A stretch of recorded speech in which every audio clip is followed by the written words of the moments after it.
Yo quiero hacer mi presentación haciendo una cita de un texto muy popular, seguramente varios de ustedes lo conocen. Es de John Perry Barlow, que fue escrito y presentado en 1996 en la conferencia de Davos. Es la Declaración de Independencia del Ciberespacio, y yo voy a citar la parte inicial de lo que él presentó en aquella época. Y dijo así: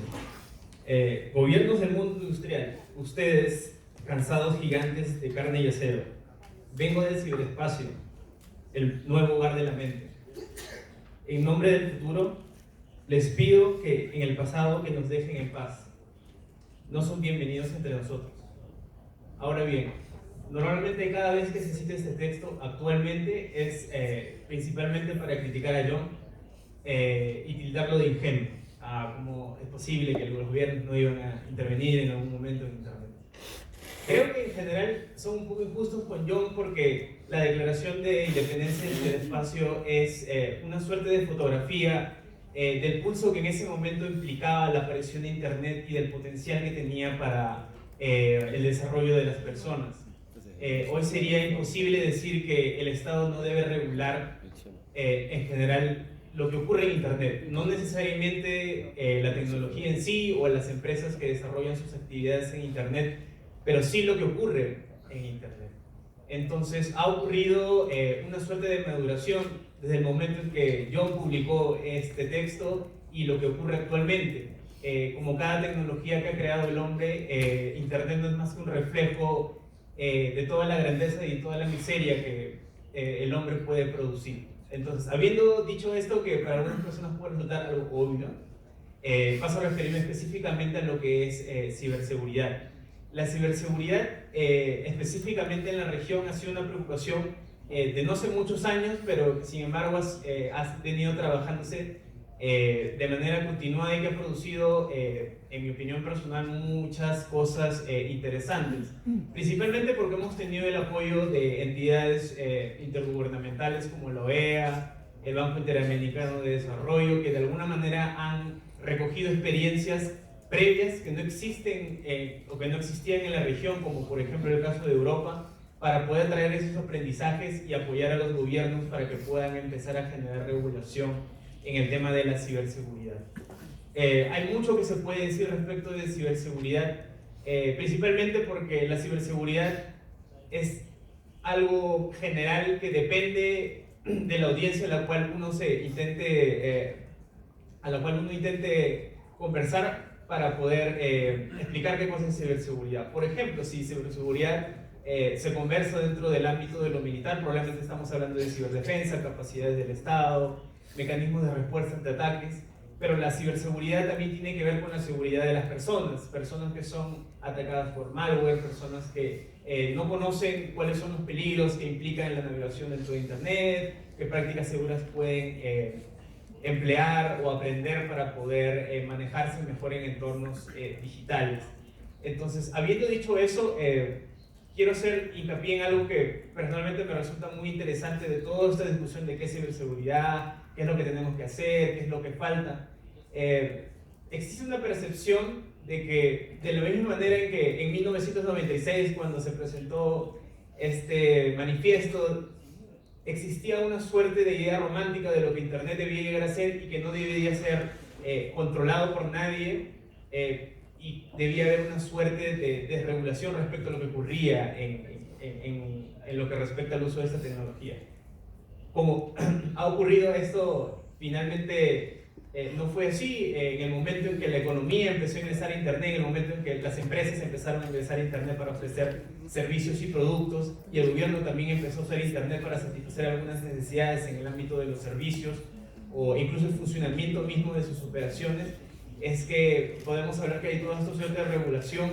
que venció a aquellos que manifestaban que Internet debería mantenerse como una tecnología desregulada y que todo lo que tenía que resolverse entre las personas que utilizaban esas tecnologías. Entonces, de la misma forma que ocurrió en 1996, actualmente está ocurriendo en el sentido en que los gobiernos, el sector privado, la sociedad civil están manteniendo una discusión respecto a sobre qué debe implicar la ciberseguridad. y esto finalmente está teniendo un correlato en la forma en que se regula la ciberseguridad a través de planes de ciberseguridad, a través de la compra de tecnología que permita aumentar capacidades de ciberseguridad, a través de la creación de capacidades y una serie de otros elementos bastante importantes que, si ustedes tienen interés en ello, pueden revisarlo en una publicación que hizo la OEA junto con el Banco Interamericano de Desarrollo en 2016, en donde analizan básicamente cuál ha sido el desarrollo de la ciberseguridad en la región, hacen un ranking y más o menos identifican cuáles son los puntos en los cuales hay que trabajar más para poder mejorar en estos campos. Pero volviendo al tema de la discusión, existe una percepción, al menos desde el punto de la sociedad civil, de que, si bien es cierto, no hay una polarización, hay una suerte de,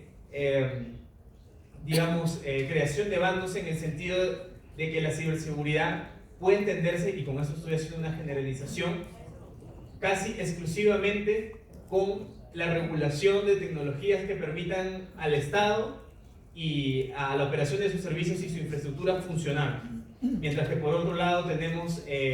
a gobiernos, empresas y organizaciones de sociedad civil organizada que ven la ciberseguridad como una oportunidad de construir políticas que tengan que ver con la persona y no necesariamente con las infraestructuras, con la tecnología, con las capacidades militares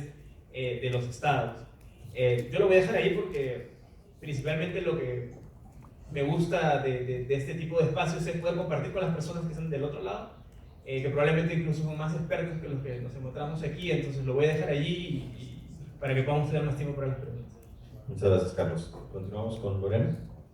Muchas gracias. Muchas gracias por la oportunidad. Gracias. Uno de los índices globales de seguridad, que además está dirigido para las Américas, que tiene entre sus 5 pilares de evaluación el ámbito jurídico, el técnico, el organizativo, la creación de capacidades y la cooperación, y que evalúa estos 5 pilares, ha determinado un ranking en el que está incluido a América del Norte incluso, y que establece que de 2014 a 2018, evidentemente los primeros sitiales están entre Estados Unidos y Canadá. Este tipo de ranking nos permite hacer una serie de reflexiones respecto de cómo nos vemos nosotros como países latinoamericanos respecto de ciberseguridad o de seguridad y cómo nos vemos frente al mundo. Y hay en este tipo de evaluaciones hay niveles altos, medios y bajos. Los niveles altos están vistos en una ponderación que supera el 0,67%. Y lamentablemente, uno solo de nuestros países cumple esta evaluación recién en el 2018, que es Uruguay. Está por detrás México, que ya está casi alcanzándolo, pero nos da una primera conclusión de lo que nos está pasando en la región. Y es que nosotros, en una comparación mundial, estamos únicamente con Uruguay, hablando de Latinoamérica, y no de Estados Unidos y Canadá, que no entra en esta evaluación. Hablando de Latinoamérica, únicamente Uruguay ha llegado a un estándar alto. El resto de países, México, está muy por detrás, muy poquito por detrás, le falta muy poquito para llegar a ese estándar alto, pero todavía sigue en el estándar medio. Y todos nuestros países, incluyendo Paraguay, Brasil, Colombia, Cuba, Chile, República Dominicana, Argentina, Jamaica, Perú, Panamá, Ecuador, que es del país donde yo vengo, estamos en lo que se llama el rango medio. Y otros muchos están también, incluido lamentablemente nuestro anfitrión, en el rango bajo. ¿Qué nos plantea esto como un desafío para la región? Y es que, efectivamente, volviendo a estos 5 pilares en los que nosotros tenemos que hacer hincapié, que es justamente lo que ha mencionado toda la mesa, es que uno de los aspectos fundamentales es el aspecto jurídico. Y es ahí donde tenemos una dificultad por la falta de homologación de nuestros sistemas. No solo nos deben permitir que a nivel interno la seguridad se desarrolle, sino que exista normativa que pueda ser implementada en la región porque eso tiene un reflejo exponencial en otro de los puntos, que es la cooperación. Y una de las dificultades de la región, por lo menos en mi país, es que, por ejemplo, nosotros hasta ahora no somos parte del Convenio de Budapest. Y eso refleja un tema normativo y refleja un tema de cooperación que se traduce también en este tipo de rankings, donde nosotros no podemos ser medidos de forma integral porque nos faltan puntos claves para el desarrollo. Otro de los temas es el técnico, esto que nos ha enseñado ISOC, que debemos comenzar a convertirlo en una práctica regional y debemos comenzar a verificar cómo nos integramos todos para poder estar en un nivel adecuado de seguridad. Asimismo, el tema organizativo y la creación de capacidades, porque si hacemos el mismo comparado de la región respecto de profesionales que se requieren para el desarrollo de capacidades en tecnologías, nuevamente estamos por debajo de la región porque no hay suficientes profesionales en estas temáticas en Latinoamérica. En suma, creo que nosotros tenemos grandes avances en la región, tenemos estrategias de ciberseguridad en 10 países de la región, que eso es algo bastante destacable. En el Ecuador nosotros estamos trabajando en una estrategia de ciberseguridad. El Ecuador acaba de dictar una estrategia que se llama Ecuador Digital, que establece 3 puntos de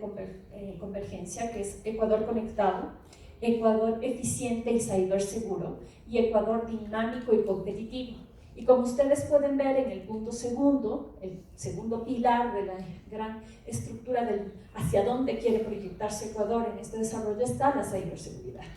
Y está la ciberseguridad con esta visión que comentó nuestro compañero del Perú, esta visión integral, esta visión en donde el ser humano es el centro de la seguridad y en donde se conjugan las distintas visiones, ciberseguridad, ciberdefensa, cibercrimen, incluso lucha contra el ciberterrorismo. Y esto es importante porque el concepto de seguridad ha mutado ya de un concepto de únicamente seguridad estatal, de defensa de los límites de superficies y territorios, a un concepto de seguridad de las personas, donde el eje de todo este desarrollo sin duda es los derechos humanos, la puesta en práctica de la seguridad del usuario de Internet, el usuario que quiere comercio, que quiere un comercio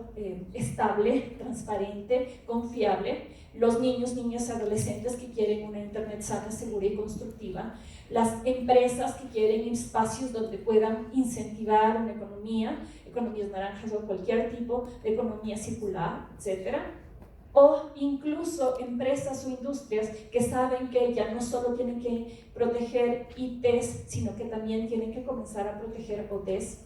Y todo este ecosistema del que se ha hablado en la mesa anterior y que estamos ahora discutiendo, que configura esta seguridad integral que tiene que ser el marco transversal que pase cualquier estrategia de ciberseguridad que se implemente en un país. Esto hasta donde estamos apuntando en el Ecuador y debo decir que para el sitio donde yo trabajo, que es la Dirección Nacional de Registro de Datos Públicos, uno de los mayores avances que nosotros logramos es hacer que en la estrategia de ciberseguridad se coloque a la protección de datos personales como uno de los objetivos a alcanzar. Y por eso se ha presentado ya ante el Ministerio de Telecomunicaciones el proyecto de protección de datos personales para el Ecuador como uno de los ejes que permita esta seguridad integral para el país.